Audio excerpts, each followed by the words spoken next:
কংগ্ৰেছেতো নাটক কৰিছে কংগ্ৰেছেতো নাটক কৰিছে না আমি জনসাধাৰণক লৈ নাটক নকৰোঁ মই আকৌ কৈছোঁ আমি গৰু গাড়ীত উঠি মহৰ গাড়ীত উঠি আমি নাটক কৰিব নোৱাৰোঁ ই ৰিক্সাত উঠি আমি নাটক কৰিবলৈ নাযাওঁ নিৰ্বাচন আহিলে কংগ্ৰেছ দলৰ নাটক আৰম্ভ হয় বাকী কেইদিন তেওঁলোকে আৰামছে শুই থাকে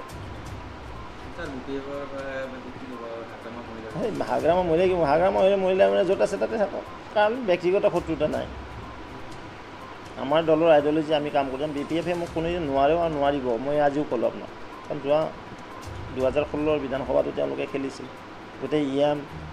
MP সকলো লগ লাগিছিল নোৱাৰিলে হাগ্ৰামা মহিলা নিজেও আছিল এইবাৰলৈও আছিলে দুবাৰকৈ মোৰ হাতত মই 3বাৰকৈ তেওঁক মই পৰাজিত কৰিলোঁ ফাৰ্ষ্ট ছেকেণ্ড থাৰ্ড টাইম মই পৰাজিত কৰিছোঁ তেওঁলোকৰ দলক বুজি পাইছে তেওঁ নিজে আছিলে ৰঙিয়াত কেম্পেইনিং কৰিব সুধিবচোন মন্ত্ৰী দি থৈ গৈছিল কাৰোবাক ক'ত গ'ল বোলে তেওঁ কংগ্ৰেছৰ দলত থাকি তেওঁলোকে সমষ্টিবাসীক কেতিয়াও দিব নোৱাৰে উন্নয়নৰ ধাৰা দিব পৰা নাই তেওঁ নিজে ফিল কৰিছে তেওঁলোকে সমষ্টিবাসীৰ লগত আলোচনা কৰিছে যে আমাৰ সমষ্টিটো আমি আগবঢ়াই নিব বিচাৰোঁ যেতিয়া ভাৰতীয় জনতা পাৰ্টি একমাত্ৰ দল অসমখনক এখন স্বাভিমানী অসম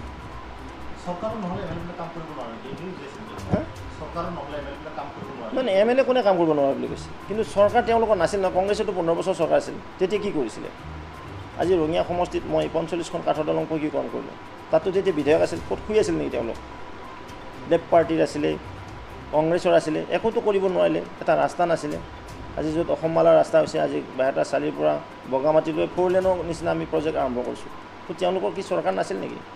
ক'ত আছিল চৰকাৰ শুই আছিল ক'ত আছিল তেওঁলোক মাজনিশাৰ টোপনিত গৈ আছিল এইবিলাক চৰকাৰ জনসাধাৰণৰ কি চিন্তা ভাৱনা জনসাধাৰণৰ কি দৰে উন্নয়ন কৰিবলৈ তেওঁলোকে পাহৰি গৈছিল তেওঁলোকে শাসনৰ গাড়ী লৈছিল তেওঁলোকে ভোগ কৰিছিল কিন্তু ভাৰতীয় জনতা পাৰ্টি টেক কৰে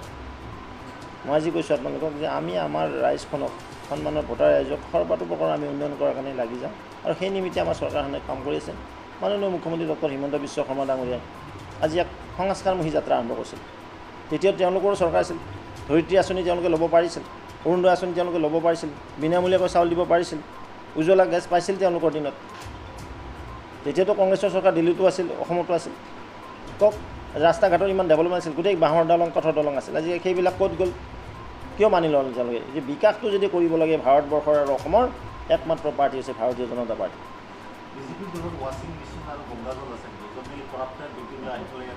শুনক তাৰমানে আপোনালোকে এইটো ক'ব বিচাৰে নেকি যে বেলেগ দলত থাকিলে ভাল বিজেপিত আহিলে বেয়া নেকি আপুনি কওকচোন দেখাই দিয়ক কোন দালাল আছে তেওঁ যদি প্ৰুফ থাকে শুনক তাৰতো কোনো প্ৰুফ নাই না কোনোবা ক'লে নহ'বতো আপুনি দেখাই দিয়ক আপোনাৰ তাত কোনটো পইণ্টত দালাল কৈছে আপোনাৰ পৰা কিমান টকা মাৰিছে দিয়ক এইটো দিয়ক এতিয়াই আমি একশ্যন লোৱা কাকো আমি ৰেহাই দিয়া নহ'ব আৰু এইবিলাক সৃষ্টি কংগ্ৰেছৰ দিনে কংগ্ৰেছ দলে আছিল ইয়াৰ পৃষ্ঠপোষক বুজি পাইছে নাই আজি ড্ৰাগছৰ নিচিনা একেদিনে আৰম্ভ হৈছে নেকি কওক আজি যে আমাৰ চৰকাৰখনে প্ৰতিৰোধ কৰিবলৈ সক্ষম হৈছে তেওঁলোক ক'ত শুই আছিল ইয়াৰ স্পনচৰ আছিল তেওঁলোকে তেখেতৰ দিনতো কাম চলি আছিল তেখেতৰ দিন আৰম্ভ হৈছিল আৰু হিমন্ত বিশ্ব শৰ্মা ডাঙৰীয়াৰ নেতৃত্বত এক তীব্ৰতৰ কৰা হৈছে অভিযানটো আৰু অধিক দ্ৰুতগতিত লৈ যোৱা হৈছে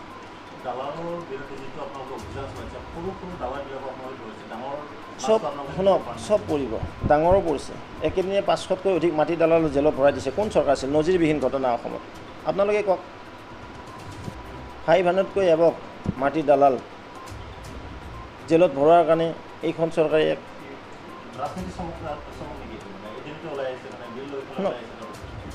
আমি সোমাই দিছোঁতো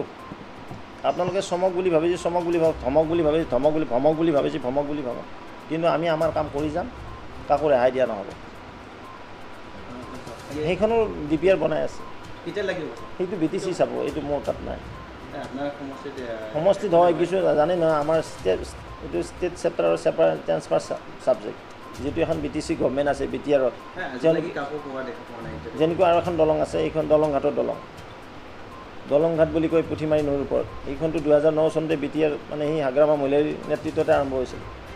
মই বাৰ কৈছোঁ সেইখন দলঙৰ কাম কাজ তেওঁলোকে ক্ল'জ কৰিব লাগে অসম চৰকাৰক হেণ্ডঅভাৰ কৰিব লাগে 5টা নিৰ্বাচন সমষ্টি যি উপ নিৰ্বাচন হ'বলৈ গৈ আছে অহা 30 অক্টোবৰ 3টাত ভাৰতীয় জনতা পাৰ্টিৰ আমাৰ দলৰ প্ৰাৰ্থী আৰু দুটাত আমি UPPL দলৰ লগত যি বন্ধু দল আছে আমাৰ মিত্ৰ গোষ্ঠী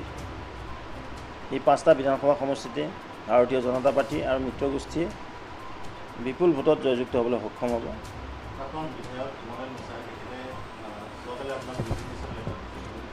নাই তেওঁ ৰেজিগনেশ্যন কালি দিয়া নাই, তেওঁ এইটো মানে বাই মিষ্টেক কৰিছিল বোলে, এইটো উইড্ৰ কৰিছে।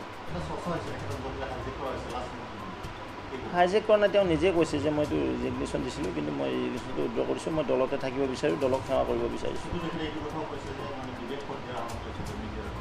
সেইকাৰণে কৈছে চৰকাৰখন আছে যিটো আমাৰ চৰকাৰ মানে যিহেতু ভাৰতীয় জনতা পাৰ্টীৰ নেতৃত্বত দিছপুৰত চৰকাৰ আছে আৰু যিহেতু বিধায়কজনো মিত্ৰ গোষ্ঠীৰে বিধায়ক আছিল কিন্তু মিত্ৰ গোষ্ঠীৰ সপক্ষে তেওঁ ভোট দানৰ কাৰণে আহ্বান জনাইছে।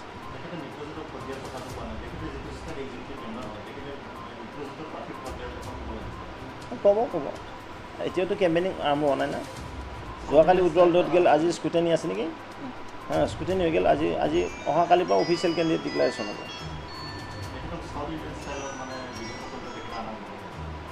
নহয় কোনো south Indian north Indian style বিজেপিত নাই। বিজেপি হ'ল ভাৰত মাতা কি জয় কোৱা দল, আমি ৰাষ্ট্ৰীয়তাবাদী চিন্তাধাৰাৰে আদৰ্শত পুষ্ট। ইয়াত কোনো নৰ্থ ইণ্ডিয়া চাউথ ইণ্ডিয়া ভাৰতীয় জনতা পাৰ্টি এই কালচাৰে নাই কেতিয়াও।